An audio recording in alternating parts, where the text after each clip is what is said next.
نحمدہ ونصلی علی رسول الکریم اما بعد۔ آج جمعۃ المبارک کا دن ہے۔ اس دن کے کچھ مسنون اعمال ہیں۔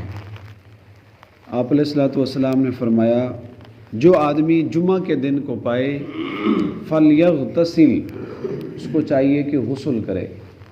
تو جمعہ کا دن کا ایک مسنون عمل یوم جمعہ کو غسل کرنا۔ جمعہ کے دن کی فضیلت کا اندازہ آپ اس بات سے لگائیں کہ اللہ تبارک و تعالیٰ نے اس دن کے نام کی پوری ایک صورت نازل فرمائی، جس کا نام ہے سورۃ الجمعہ۔ اس صورت میں اللہ تعالیٰ نے فرمایا، اذا نودی بالصلاۃ، جب جمعہ کی پہلی اذان آ جائے، فاسعوا الی ذکر اللہ، اللہ کے ذکر کی طرف، جامع مسجد کی طرف جہاں امام کا خطبہ ہو رہا ہے، دوڑ پڑو۔ فاسعوا کا معنی ہے سپیڈ کے ساتھ چلنا۔ فقہائے کرام نے لکھا ہے، پہلی اذان کے بعد خرید و فروخت، دنیا کی کوئی بات کرنا، گھر میں بیٹھے رہنا، حتیٰ کہ گھر میں نوافل پڑھنا، گھر میں بیٹھ کر دینی کتاب پڑھنا، پہلی اذان کے بعد حرام ہے۔ بہت سارے مسلمانوں کو اس مسئلے کا پتہ بھی ہے، پھر بھی اس میں سستی کرتے ہیں۔ پہلی اذان کے بعد سوائے جمعہ کی نماز کی طرف چلنے کے اور کوئی کام کرنا جائز نہیں۔ تو یہ بھی ایک مسنون عمل ہے کہ جب پہلی اذان آ جائے تو سب کاروبار ٹھپ، مسجد کی طرف چلیں۔ اللہ کا حکم ہے فاسعوا، دوڑ کرو۔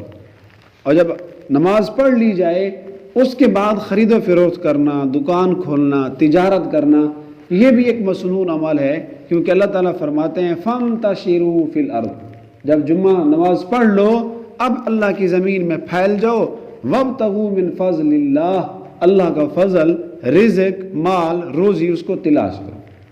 اسی طرح جمعہ کے دن کے مسنون اعمال میں ہے سورۃ الکہف پڑھنا۔ آپ علیہ الصلوۃ والسلام نے فرمایا، جو آدمی جمعہ کے دن سورۃ الکہف پڑھ لے تو اگلے جمعہ تک اس کا نور باقی رہتا ہے اور انسان ہر قسم کے فتنوں سے محفوظ رہے گا۔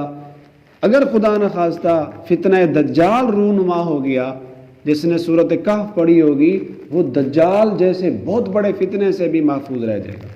آپ علیہ الصلوۃ والسلام نے فرمایا، اکثروا علی الصلاۃ یوم الجمعہ، میرے اوپر جمعہ والے دن درود پاک کثرت کے ساتھ پڑھا کرو۔ آپ علیہ الصلوۃ والسلام جب جمعہ کا دن آتا غسل فرماتے، صاف ستھرا لباس پہنتے اور اپنے بالوں پر تیل بھی لگایا کرتے تھے۔ جمعہ کے دن کا مسنون عمل ہے کہ جامع مسجد میں سب سے پہلے جانا۔ جامع مسجد کے سامنے اللہ کے فرشتے کتاب لے کر کھڑے ہوتے ہیں، جو سب سے پہلے آتا ہے اس کے نامہ اعمال میں اونٹ کی قربانی کا ثواب لکھا جاتا ہے۔ جو اس کے بعد آئے گا پھر اس کے لیے گائے کی قربانی، جو اس کے بعد آئے پھر بکرے کی قربانی، جو اس کے بعد آئے پھر مرغی کے صدقے کے برابر ثواب، اور کئی ایسے بھی ہوتے ہیں، حدیث میں آتا ہے، جن کو انڈا صدقہ کرنے کا ثواب ملتا ہے، اور وہ ہوتے ہیں جو سب سے آخر میں جب تقریر ہو چکی ہوتی ہے، خطبہ بھی ہو گیا ہوتا ہے، پھر وہ پہنچتے ہیں۔